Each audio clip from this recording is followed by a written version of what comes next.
We welcome the Senior Director of Community Impact and Jackson Site Leader at United Way of South Central Michigan, Bethany Stutzman.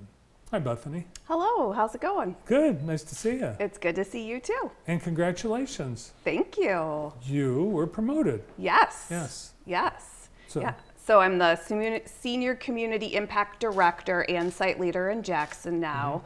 So I've worked in the Community Impact Department the majority of time that I've been at United Way, which we just discussed has been almost 18 department? years now. The Community Impact, yes, there is a whole department. But also as a part of that promotion, I'm expanding to be the point person in Jackson for anything and everything. So trying to get out in the community more and those sorts of things. nice. And Bethany's had her, I think, practically her whole career at United Way. Yeah, the majority of it when I did my internship at United Way in grad school, my second year internship when I was working on my degree in social work, my master's in social work, and transitioned right into a role there right after I graduated. Awesome. Well, I think it's a natural progression for you, and with Ken Toll moving on, it's a very seamless transition. That's our goal. That's what we're hoping for. So yes, it's been going good so far. And Ken Toll first hired you. Ken did hire me, yes. He had actually just been hired on as the CEO for United Way. He did my job previously, and then he worked out at Jackson College at the foundation for a while, and then came back as the executive director at United Way. Yep. I remember those years. Yes, that was a while ago, but yes. All right, so April, what's going on in April? So we have just come up on our 1-year anniversary. Happy anniversary. Thank you. As a merged organization, so United Way of South Central Michigan is now just over a year.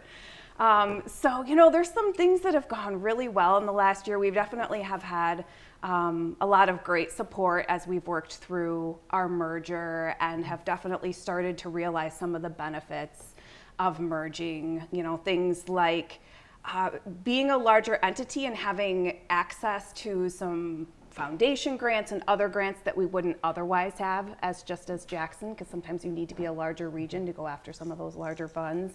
Being able to have a chief equity officer for the organization, which again in Jackson, being the size that we are, just would have been something that would have been difficult for us. So some really, really great things that we've realized. And we've also certainly encountered some obstacles. Fundraising is still a challenge. It's a challenge for all the nonprofits out there right now.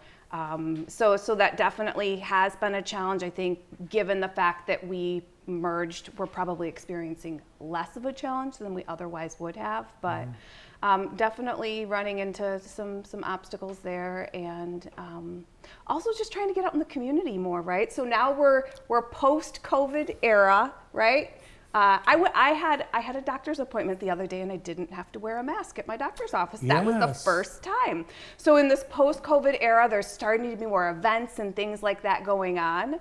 And so we're definitely trying to get out there more and make sure our presence is known in the community. Yeah, so I am looking at mixed feelings about going back to the doctor. I don't want to go, but when I do go, I'll look forward to not having to wear the mask.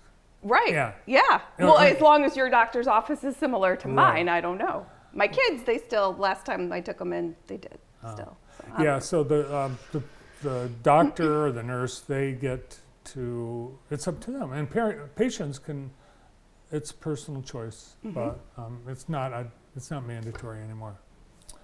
All right, so do you think you've educated the community that we have, a new structure for United Way that we've all merged? Do you think everyone knows now? I think by and large, yes. I mean, I think we're still, we're still getting some questions around just kind of, what does that mean? What does that mean locally? And I can tell you some of the things that I'm most proud of is our continuous presence here in Jackson. So a little bit more about me. I grew up in the Lansing area, moved to Jackson when I was in my early 20s, and then went to grad school at Western in Kalamazoo. So I actually have experience in all of the regions that is perfect. now you see me, in living and or working or going to school in all of them. And I'm just really proud to be able to represent Jackson. And all the things that Jackson has been able to bring to the table, the expertise our staff has, some of the programming that we run, for example, the Program Assistance Center, we've talked about that here, the utility assistance work that we do is really something we talk about, region-wide. JobStar, the business resource network that we run, where we have a success coach that provides supports on site so that people's barriers on site at work are reduced, is something that we're expanding in Jackson right now. So we did just recruit a couple of new companies, and we're actively recruiting more companies as well. So definitely lots of things to be proud of as far as Jackson and what we're able to bring, not only to the community here, right, but also to the rest of the region that we're now a part of. Yeah, so utility assistance, you mentioned that. Also Program Assistance Center. What is the Program Assistance? That is the utility that's assistance. utility. Yep, so the Okay. Program Assistance Center is the utility assistance work that we Okay. do, as well as the supports that we provide as far as like energy security activities, things like making referrals for energy waste reduction, making homes more energy efficient, different things like that. Budgeting classes, all sorts of supports that we also provide to our utility assistance clients to reduce barriers.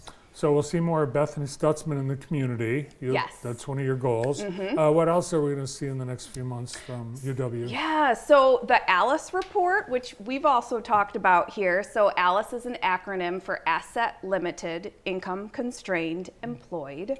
The next ALICE report, which is released every other year, so this report will be based on 2021 data. It's a couple years behind because how long it takes for data to come out, is going to be released next week. So the next time I come on, or someone else from You See Me, I'm sure we'll be talking about the ALICE report. And that's actually another benefit that we're experiencing as a result of the merger, is just having some more depth of staff. So like historically, I would go and do some presentations on ALICE, but we're just going to have more capacity to put those presentations together and to get out there to better inform people about what it looks like in our community, what a livable wage is, how many people are under that threshold of maybe working 2 or 3 jobs and just barely making it by and being one emergency away from being back into poverty.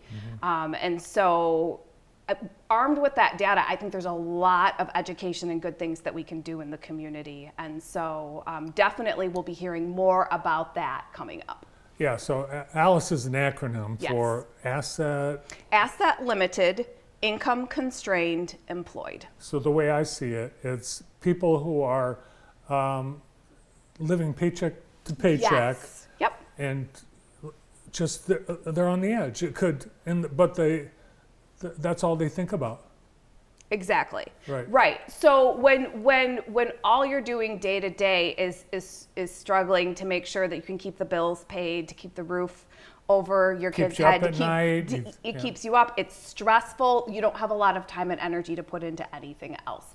And there is a very large portion of our community that falls within those parameters. And you put such a focus on the ALICE population because that's your target audience who you want to help. Exactly. Yep. So not always, but oftentimes, ALICE families have less access to public benefits. So they make too much money to get some of the public benefits that are out there, but too little money to have like a sustainable budget to be able to save money, save away for when a crisis or an emergency might be emerging. Yeah, and there are people, they recognize that there is that line that if you go over it, well, maybe you can't take advantage of certain benefits, and it's catch-22. It is difficult. It is an uphill battle for thousands and thousands of families in Jackson. So hopefully that report will be good news, but who knows, so much has changed with the pandemic, how that impacts what the Alice report. It will be very interesting. There were a lot of additional supports, right, when the pandemic hit, and then now we're seeing those supports start to go away, but this report's going to cover that period of time where there were additional supports in place. Yeah, so it will be very interesting to analyze. So all the things we talked about today, those are all reasons for people to support the United Way. Yeah, absolutely. It is never too late. You know, we are, you know, it used to be kind of our annual campaign was in the fall, kind of 3-4 months in the fall and going into early winter. We're out there year round now, and you know, and we're doing community impact work in the community year round as well. So yeah, absolutely. There's always an opportunity to give, always an opportunity to volunteer and connect. I am appreciative of your time, and congratulations again on the promotion. Thank you. Thanks. Good to see you. Good to see you. Thanks for having me. Senior Director of Community Impact and Jackson Site Leader, Bethany Stutzman.